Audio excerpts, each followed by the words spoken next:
I think people worry about that way too much.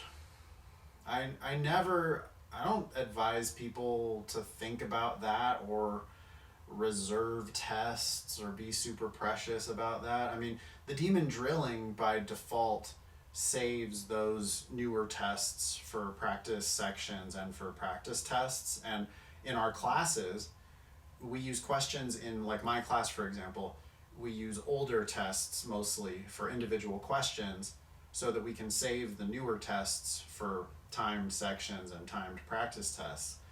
The truth is, it doesn't matter. The test has changed very little over time. You know, you have to be a pretty savvy student to recognize the difference between the two.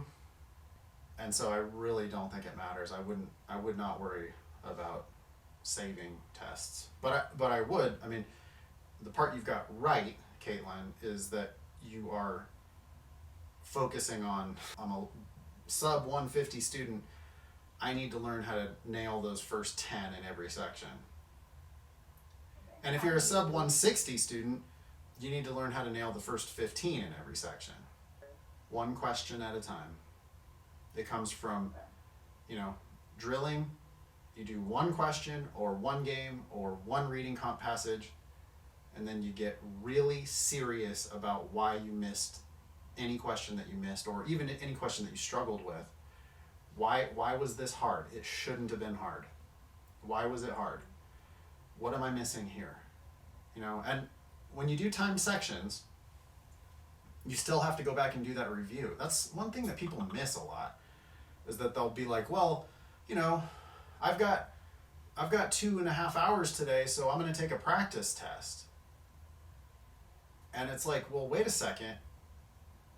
2.5 hours, the practice test itself is going to take you 1 hour and 45 minutes. If you do back to back to back, 3 sections, 35 minutes in a row, that's 1 hour and 45 minutes. Now you've only got 45 minutes left for review. I don't think 45 minutes is enough for most people to thoroughly review an entire practice test.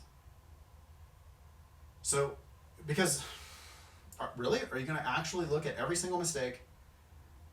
Why is the wrong answer wrong? Why did you pick it? Why is the right answer right? Why didn't you pick it? Could I have predicted the answer here? Is there anything I can learn from the question type? You got to spend more time reviewing each individual mistake, which is why we love drilling so much. I mean, you got to build drilling into your schedule somehow.